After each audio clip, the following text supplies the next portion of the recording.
Hey guys, Stephen Bogrand here from Pro Physique. Today, what I want to talk about are Amrap sets.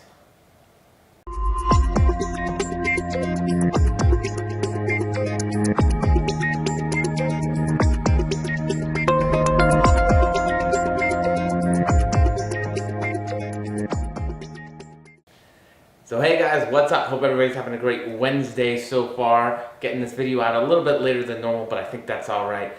I know I lost my sleeves today. I'm not sure. I don't put on some weight. It's alright. It's alright. Don't get me started on that. But let's talk about Amrap sets today because it is something that I like to utilize with my clients, something that I think has a lot of benefits, and something that really a lot of people don't know about. Now, if you're in the powerlifting community, in the powerlifting world, come over here, camera. That's where I'm at. So if you're in the powerlifting community, you probably know what an Amrap set is, or what also we might refer to as a plus set, right? So, come on.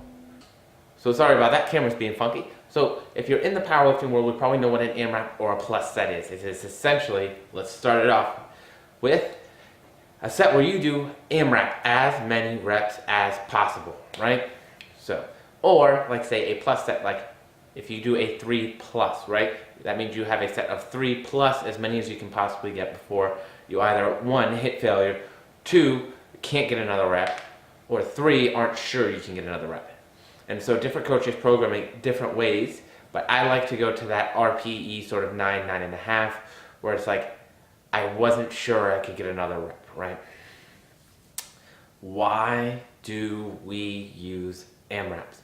Now, because that sucks, right? If you're consistently going to failure, that's hard, okay? And it can be very difficult to not only to recover from, but psychologically it can be difficult because it's a heavier weight normally as well. If we get an Amrap set of, say, 15, that is a lot less accurate to make a measurement off of than something like 7, right?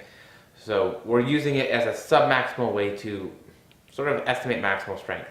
And so there's a couple ways that we can use that in terms of programming for exercise. But the reason we want to do it is to have some sort of objective measure about how your performance and strength are improving.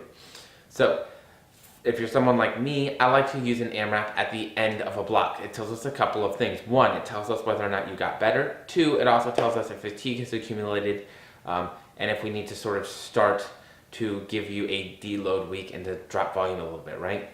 So it also, as intensity works up into an Amrap, say if we're doing an Amrap of 2 plus or 3 plus, it allows us to sort of bring down volume, bring up intensity as well. So just general programming 101. But say, we'll go from the first one, right? So say you're a bodybuilder, right? And so we don't have as, and so our blocks are a little bit longer, right? We're planning them out a little bit longer in terms of what we're doing, and maybe we don't have as much change, right? A lot of what you see for powerlifting programming can be week to week or month to month. So it's always changing to how your performance is changing, right? Now, for bodybuilders, we're trying to accumulate as much volume as possible. So, because of the fact that we're not pushing those same intensities on a regular basis, same rep schemes, those sort of things, fatigue accumulates a little bit differently. And we're able to do some different things with Amraps, right? So, say you're a bodybuilder, we just want to Amrap once every so often. We're already doing a lot of volume. We're already putting a lot of stress on joints, tendons, ligaments, so on and so forth. And we can utilize an Amrap just as an objective means to show, are we getting stronger? Are we making progress, right? Is our work capacity increasing, right? So not only can we use it to see how our work capacity has changed, but we can also see it to use it, but we can also use it to sort of estimate maximal strength from and see if we're getting stronger as well. So the other option, and this is what we see a lot more in powerlifting blocks, is we might Amrap a bit more often, right? So as we're Amrapping, we're sort of trying to peak towards a meet. We're trying to bring intensities up. We're trying to get weights up, because what's the point of a meet? The meet is to lift the most weight that you possibly can. So we can utilize Amraps as a way to increase volume or increase intensity throughout a more responsive block as well. So say if we have you Amrapping every week or every other week on a lift, say you get 15 when you had a 3 plus, well, 15 might not be a good one to give you percentage-based work off of, but say maybe we can increase, the percentage by 1, 2, 3%, depending on how many reps you got at that point, right? So say we increase your weight by 3% because you got 15 reps, right? Awesome. We could increase it by 15 pounds. We can increase it by 10 pounds if you got less, or 5 pounds if you got less, right? So there's a lot of different ways to utilize Amraps in terms of making sure that we're increasing those factors as well. And so really a lot of people just say, well, why Amraps? Why Amraps? And for me, the answer is really simple. I can program an Amrap in at the end of a block very, very easily to reassess your maximal strength and your work capacity instead of having to take a deload week and retesting, right? Because if we just jump into a testing week, it can be a little bit flawed, especially if, say, we didn't get sleep, and these all play into your normal block things as well, but I find that people have a little bit easier of a time when it's not out of the norm, right? So when they know it's coming, they know that it's there, they see it for the weeks in the block coming ahead, it's just a little bit easier to prepare for it mentally and physically as well, right? Of course, that plays a big role in your performance. So, and then honestly, it just allows me to be a little bit more linear and quick into going into the next block, right? So I know straight up, do I need to make a deload week involved in this next block? Do I need to give them extra time to recover? Are they feeling good? How's their performance? Are we really undershooting weights? Are we kind of right on where we need to be? It answers a lot of those questions for me purely based on their performance.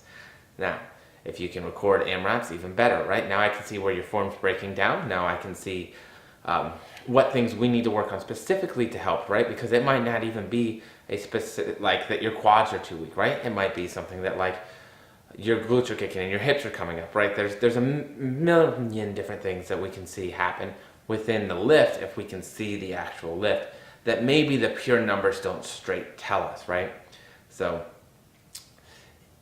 long story short, one, Amraps are cool because you get to lift a lot of weight and you get to lift it for a good amount of time, right? Being strong's cool. I don't really know what it's like. I'm strong-ish, but I'm trying one day. So, very cool for that. Two, it gets you used to having those heavier weights on your back or dealing with those heavier weights as well. So remember, neurologically, that is important. If you never touch a heavier weight, you're not going to be able to lift them as efficiently. Three, gives us an objective measure of progress. This is my selling point on why I like them. I want to have objective measures of how we have been progressing as often as possible, right? So whether that's every 3, 4, 5, 6, 7, 8 weeks, however often we can get that to where we are not putting you at a higher risk for injury, I'm all about it, right? So that is really my main selling point. And four, it can be useful for getting a little bit of extra volume and intensity towards the end of a block as well. So a lot of reasons why I like Amraps, a lot of things we can do with Amraps. But remember, for all my wonderful clients, they are there. One of the things that I think bodybuilders in particular are not used to doing them. So a lot of times we go into the gym, we just go RPE based. We're sort of,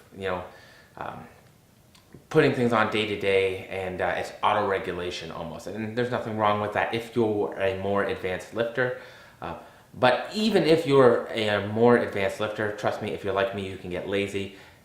Use something like Amraps or periodic testing to make sure that you are keeping everything on par and you are still making progress. And then when you objectively measure it, if you're not, you can start doing things to change what you're doing, change the approach so that we start making progress again. Well, that's it, guys. I hope you have a great Wednesday. I'll talk to you soon.